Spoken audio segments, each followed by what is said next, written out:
నమస్కారం.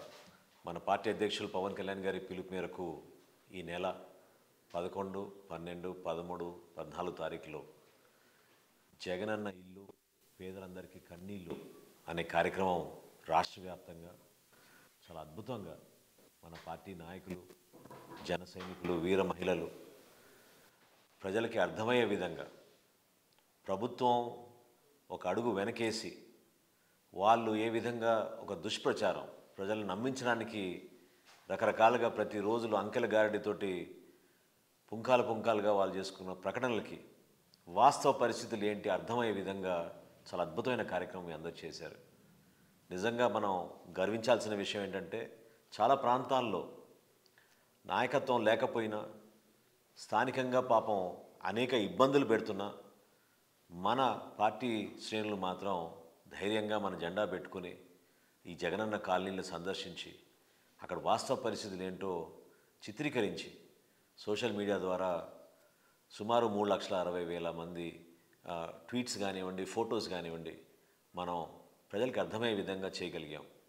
ఇందులో ప్రధాన అంశం ఏంటంటే మంత్రులు వాళ్ళ నియోజకవర్గాల్లో కానివ్వండి లేదా వాళ్ళ జిల్లాలో స్వయంగా మరి గృహ నిర్మాణ శాఖ మంత్రి ఆయన చేసిన ప్రయత్నం ఏ విధమైనా సరే మన జన సైనికుల్ని అడ్డుపడాలని పెడనలోనూ, రాజమండ్రిలోనూ, మంగళగిరిలోనూ, అదేవిధంగా తిరుపతిలో కూడా పోలీసులు అడ్డుపడ్డారు. తిరుపతిలో ఇంకా ఆశ్చర్యకరం.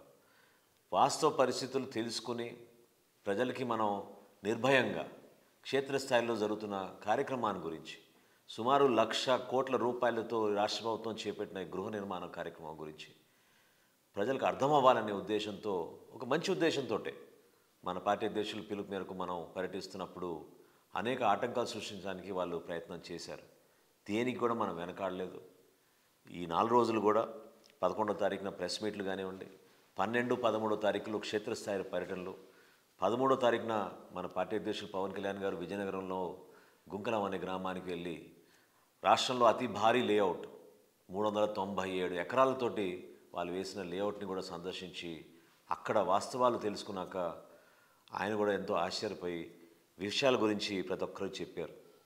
మన బలం, మన జన సైనికుల పట్టుదల, అదేవిధంగా పార్టీ ఆదేశాల మేరకు చిత్తశుద్ధితోటి ప్రతి ఒక్కరు కూడా ఒక పాజిటివ్ యాటిట్యూడ్ తోటి మన పార్టీ పైన, మన పార్టీ అధ్యక్షులు గారి పిలుపు మేరకు నిజాయితీగా నిలబడి ఆ 2 రోజుల్లో మీరు పర్యటించి వివరాలన్నీ కూడా మనకు అర్థమయ్యేటట్టు మీరు పార్టీ ఆఫీస్ పంపించినందుకు మనస్ఫూర్తిగా పార్టీ ప్రెసిడెంట్ పవన్ కళ్యాణ్ గారి తరఫున జనసేన పార్టీలోనూ ప్రతి ఒక్కరికి పేరు పేరున ఈ సందర్భంగా నేను ధన్యవాదాలు తెలుపుకుంటున్నాను.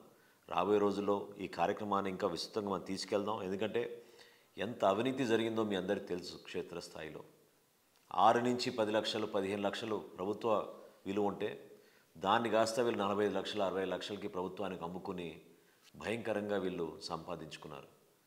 ఈ మంత్రులు చేసిన ఈ ప్రెస్ కాన్ఫరెన్స్ల గురించి, వాళ్ళు అందించడానికి చేసిన ప్రయత్నం, ఏదైతే సమాచారం వాళ్ళు తీసుకొచ్చారో వాటి గురించి నేను చాలా ఉన్న విషయాలు అందరికి అర్థమయ్యే విధంగా, ప్రతి ఒక్కరికి చేరే విధంగా ఇప్పుడు వాటి గురించి కూడా నేను మాట్లాడతాను.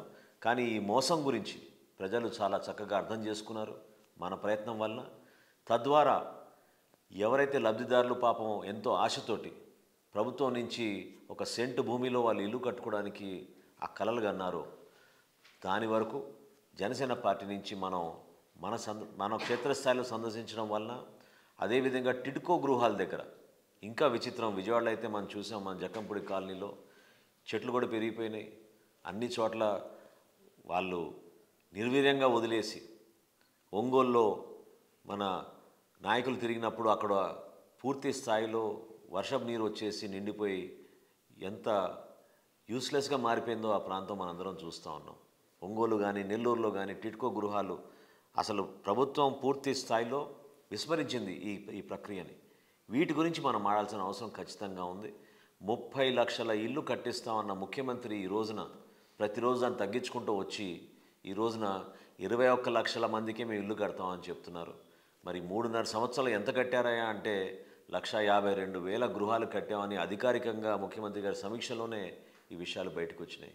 నవరత్నాల్లో భాగంగా జగన్మోహన్ రెడ్డి గారు పేదలందరికీ ఇల్లు అనే ఒక పథకం రాష్ట్ర వ్యాప్తంగా సుమారు 1,00,00,000 కోట్ల రూపాయల బడ్జెట్ తోటి అందరి మనసులు ఇంకా దగ్గర తీసుకునేటట్టు ఈ 30,75,000 మందికి కడపలో ఆయన 2020 సంవత్సరంలో ఒక బహిరంగ సభలో ప్రకటించి ఆంధ్రప్రదేశ్ రాష్ట్రంలోని 1,24,00,000 మందికి తద్వారా లబ్ధి కలుగుతుందని ఆయన పదే పదే చెప్పుకుంటూ వచ్చారు. అసలు ఆశ్చర్యం కలిగించింది.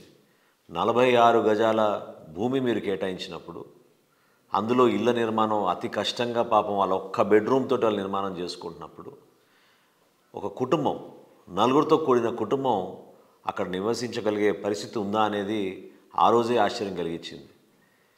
రాష్ట్ర వ్యాప్తంగా మీరు 30,75,000 మందికి ఇస్తామని చెప్పి అధికారికంగా మళ్ళీ ఆ ఫిగర్ని మళ్ళీ మార్చి మీరు ఆ లెక్కల్ని 28,30,30,000 మందికి ఇస్తామని మొదటి విడతలో 18,63,000 మందికి గృహాల నిర్మాణం ప్రారంభమైపోయింది, అద్భుతంగా జరుగుతుందని ఈ 2.5 సంవత్సరాల నుంచి మీరు ప్రకటనలు చేసుకుంటూ వచ్చారు. ఈ 10 రోజుల నుంచి ఎప్పుడైతే జనసేన పార్టీ రాష్ట్ర వ్యాప్తంగా ఈ కార్యక్రమం చేపడుతుందని చెప్పారో ఆ 28 లక్షలని కూడా కుదించేసి కేవలం 21 లక్షల మందికే మీరు కొత్తగా లెక్కలు తీసుకొచ్చారు.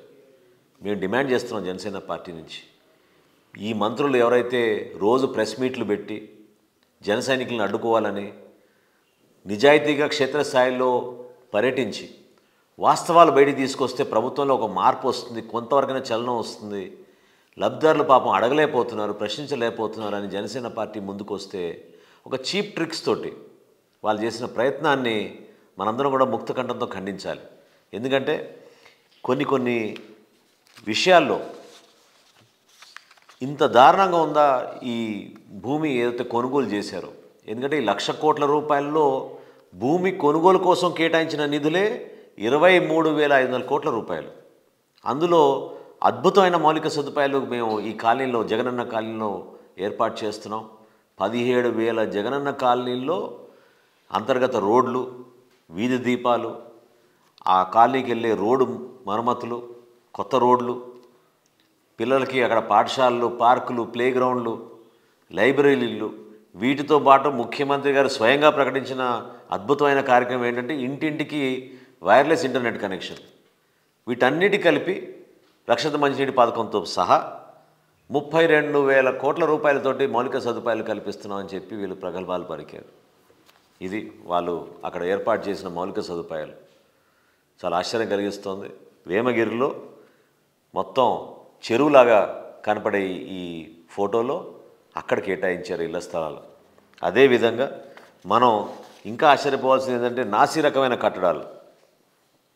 ఈ విధంగా వాళ్ళు బేస్మెంట్ వేసుకుంటూ పోతే మన జన సైనికుడు చేయి కూడా పెట్టాడు అక్కడ, అంత గ్యాప్ ఉంది. ఆ విధంగా వీళ్ళు బేస్మెంట్ వేసుకుంటూ పోతే ఈ నాసిరక కట్టడాలతో ఏ విధంగా భవిష్యత్తులో ఆ కుటుంబం అక్కడ నివసించగలుగుతుంది. ఇంకా ఆశ్చర్యం, కొన్ని ప్రాంతాల్లో మనం ఈ టిట్కో గృహాల నిర్మాణం, ఇది అనంతపూర్లో టిట్కో గృహాల నిర్మాణం, ఇది అక్కడ ఉన్న పురోగతి. నిన్న ఒంగోలులో మన వాళ్ళు ఆ ప్రాంతంలో పర్యటిస్తే వర్షం వచ్చిన నీళ్ళల్లో టిట్కో గృహాలు ఎంత అద్భుతంగా ఉన్నాయో చూడండి. కనీసం లబ్ధిదారులకి అందించాలనే ఒక ప్రయత్నం కూడా ఈ ప్రభుత్వం చేయలేదు. సంవత్సరం నుంచి చెప్తున్నారు రూపాయికి రిజిస్ట్రేషన్ చేసి మేము ఇచ్చేస్తున్నాం అందరికని.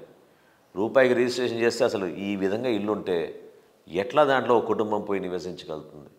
ఎందుకు మీరు కావాలని రాజకీయ కక్షతోటి మీరు ఈ లబ్ధిదారులకి చేర్చలేకపోతున్నారు?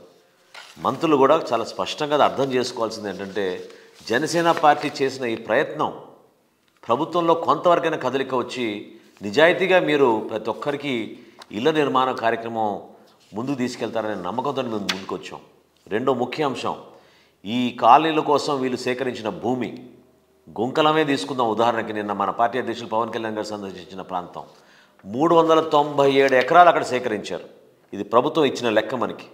ఈ 397 ఎకరాల్లో 300 ఎకరాలు పాపం ఎస్సీ కుటుంబాలకు చెందిన వ్యక్తులు, అంటే ఎకరం లేకపోతే ఎకరం కన్నా తక్కువ ఉన్న కుటుంబాలు పాపం వీళ్ళందరూ కూడా. అక్కడ వీళ్ళు ఈ పట్టాల భూములు, డీ పట్టాలు ఇవన్నీ సేకరించుకొని ముందుగానే వీళ్ళతోటి పవర్ ఆఫ్ అటార్నీలు తీసుకుని సేల్ అగ్రిమెంట్లు తీసుకుని వైఎస్ఆర్సీపీ నాయకులు కమిషన్ ఏజెంట్లుగా మారి 6-15 లక్షలు పలికిన ఆ భూములు కొనుగోలు చేసేసి ప్రభుత్వానికి 34,50,000 రూపాయలు చొప్పున ఎకరానికి వీళ్ళు ప్రభుత్వం నుంచి కొనుగోలు చేశారు. ఒక్క గుంకలాంలోనే ఇంత పెద్ద స్కామ్ జరిగిందంటే 17,000 కాలనీల్లో రాష్ట్ర వ్యాప్తంగా ఏ విధంగా జరిగిందో క్షేత్ర స్థాయిలో ప్రతి ఒక్కరికి తెలుసు. అనేక నియోజకవర్గాల్లో మనకు వచ్చిన సమాచారం. ప్రతి నియోజకవర్గంలో కూడా అక్కడ స్థానికంగా ఉన్న వైఎస్ఆర్సీపీ ప్రతినిధులు కలిసికట్టుగా ఒక టీంలాగా ఫామ్ అయిపోయి ప్రజల్ని ఏ విధంగా మభ్యపెట్టి మోసం చేసి ఈ విధంగా మీకు ఇళ్ల పట్టాలు ఇస్తున్నామని చెప్పి ఆ ప్రాంతంలో రైతుల దగ్గర నుంచి పాపం నమ్మించి తక్కువ ధరకే కొనుగోలు చేసి ప్రభుత్వానికి అమ్మినప్పుడు మాత్రం అద్భుతంగా సంపాదించుకునే విధంగా వేల కోట్ల రూపాయలతోటి ఇక్కడ అవినీతి జరిగింది. ఈ జనసేన పార్టీ నుంచి మేము ఛాలెంజ్ చేస్తున్నాం ఈ ప్రభుత్వాన్ని. తప్పకుండా మీలో నిజాయితీ ఉంటే ఈ 7 లక్షల ఇళ్ళు ఎక్కడ పోయినాయి ముందు దానికి సమాధానం చెప్పండి. ఎందుకు మీరు ఈ లెక్కలు తగ్గించుకుంటూ వచ్చారు? కేంద్ర ప్రభుత్వం మీకు అందించిన ఆర్థిక సహాయాన్ని ఎందుకు మీరు ఉపయోగించుకోలేకపోయారు? మీరు కనీసం మీ వాటా కింద రాష్ట్ర ప్రజలకు ఉపయోగపడే విధంగా మీరు ఇవ్వాల్సిన నిధులు ఎందుకు దీనికి కేటాయించలేదు? రెండోది, ఈ 17,000 కాలనీల్లో ఎంతవరకు మీరు భూమి కొనుగోలు చేశారు? ఆ వివరాలు బయటికి తీసుకురండి. వాస్తవ పరిస్థితులు ఏంటి? ఆ ప్రాంతాల్లో ఎటువంటి మౌలిక సదుపాయాలు ఉన్నాయి? ఎందుకు మీరు ఆ ప్రాంతాల్లో భూములు కొనుగోలు చేసి ఇంత భారీ ఎత్తున ప్రభుత్వానికి మీరందరూ కూడా అమ్మారనేది ప్రశ్నించాల్సిన అవసరం, బాధ్యత మనందరిపైన ఉంది. ఈ స్కీము ఖచ్చితంగా పాపం పేదవాళ్ళు ఎవరైతే ఎదురు చూశారో, వాళ్ళు ఎన్నో కలలు కన్నారో, దానికి విరుద్ధంగా ఈ ప్రభుత్వం ఈ కార్యక్రమాన్ని ముందుకు తీసుకెళ్ళింది. ప్రతి ఒక్కరు దీంట్లో బాధ్యత తీసుకోవాలి. కేవలం ప్రెస్ మీట్లు పెట్టి వ్యక్తిగతంగా మీరు దూషించి లేదా మా జన సైనికులపైన దాడులు చేసి క్షేత్రస్థాయిలో పర్యటించి సమాచారం సేకరిస్తుంటే కూడా దాన్ని అడ్డుకొని పోలీస్ యంత్రాంగాన్ని పాపం వాళ్ళని ఇబ్బంది పెట్టి దేనికోసం చేస్తున్నారు? ఇది మీలో నిజాయితీ ఉంటే వీళ్ళందరికీ మీరు త్వరగా ఇల్లు కట్టి మీరు హ్యాండ్ ఓవర్ చేయండి. జూన్ 2022 కల్లా మీరు హ్యాండ్ ఓవర్ చేస్తా అన్నారు. ఏమైంది? ఎక్కడ పోయినాయి ఆ ఇల్లు? ఎందుకు ఈరోజు వరకు మీరు పూర్తి చేయలేకపోతున్నారు? కనీసం గత ప్రభుత్వంలో పూర్తి చేసిన టిడ్కో గృహాలు ఈరోజు కూడా మీరు ఎందుకు హ్యాండ్ ఓవర్ చేయలేదు? ఈ ప్రశ్నలకు సమాధానం మీరు చెప్పాలి. గృహ నిర్మాణంలో కూడా ఎక్కడ పోయినా కూడా మన కాలనీలో నాసి రకమైన కట్టడాలు. పాపం పేదవాళ్ళు ఏమనాలో తెలియక, ఎవరిని అడగాలో తెలియక మాట్లాడితే క్యాన్సిల్ చేసేస్తామని నిన్న ఒక మహిళ పాపం విజయనగరం జిల్లాలో మన పార్టీ అధ్యక్షులు పవన్ కళ్యాణ్ గారిని కలవడానికి కారు దగ్గరకు వచ్చి నిలబడినప్పుడు నేను ఆమెని సంప్రదించినప్పుడు ఆమె ఒక వితంతుగా పెన్షన్ వస్తుంది, ఈ ఇళ్ల పట్ట నాకు ఇచ్చారు, నేను ఇల్లు కట్టుకోలేని పరిస్థితి, ప్రశ్నిస్తే మీ దగ్గరకు వచ్చామని తెలిస్తే మీ పెన్షన్ తీసేస్తామని వాలంటీర్లు బెదిరించారు. కొంతమంది అక్కడ ఇల్లు కడుతుంటే ఆ కట్టడాలు చూసి ఆశ్చర్యపోయాం మనం. అసలు వాస్తవాలు ఏంటి తెలుసుకుంటే సిమెంట్ కూడా చివరికి ఈ రాష్ట్ర ప్రభుత్వం సిమెంట్ కూడా ఎవరి దగ్గర నుంచి ఎక్కువ కొనుగోలు చేసింది? భారతీయ సిమెంట్స్ నుంచి కొనుగోలు చేశారు. ఈ కార్యక్రమానికి ఇండియా సిమెంట్స్ నుంచి కొనుగోలు చేశారు. నిజంగానే మీలో ఆ మానవత్వం ఉంటే అటువంటి కార్యక్రమం చేయాలనే చిత్తశుద్ధి మీలో ఉంటే ఎందుకు ఈ పేద ప్రజల్ని మీరు ఆదుకోలేకపోయారు? ఎందుకు కేవలం కేంద్ర ప్రభుత్వం ఇచ్చిన 1,80,000 రూపాయలు ఆర్థిక సహాయం వరకు మీరు పరిమితం చేశారు? ఇసుక కోసం ఎంత ఇబ్బంది పెట్టారు వీళ్ళని. కనీసం అక్కడ ఒక చిన్న గృహ నిర్మాణం కోసం వాళ్ళు ఎంతో తాపత్రపడుతూ పాపం ఏదో కట్టుకుందాం అనే ప్రయత్నం చేస్తున్నప్పుడు మీలాంటి పెద్ద మనుషులు, రాష్ట్రానికి ముఖ్యమంత్రే కాదు, మీరు చాలా పెద్ద పారిశ్రామికవేత్త కాబట్టి నిలబడి 10 మంది మీతో పాటు సహాయం తీసుకుని ఈ కాలనీ నిర్మాణం ఇంకా అద్భుతంగా జరిగితే మన రాష్ట్ర ప్రజలకి మేలు జరిగేదని ఈ సందర్భంగా ఖచ్చితంగా మనం మాట్లాడుకోవాల్సిన అవసరం ఉంది.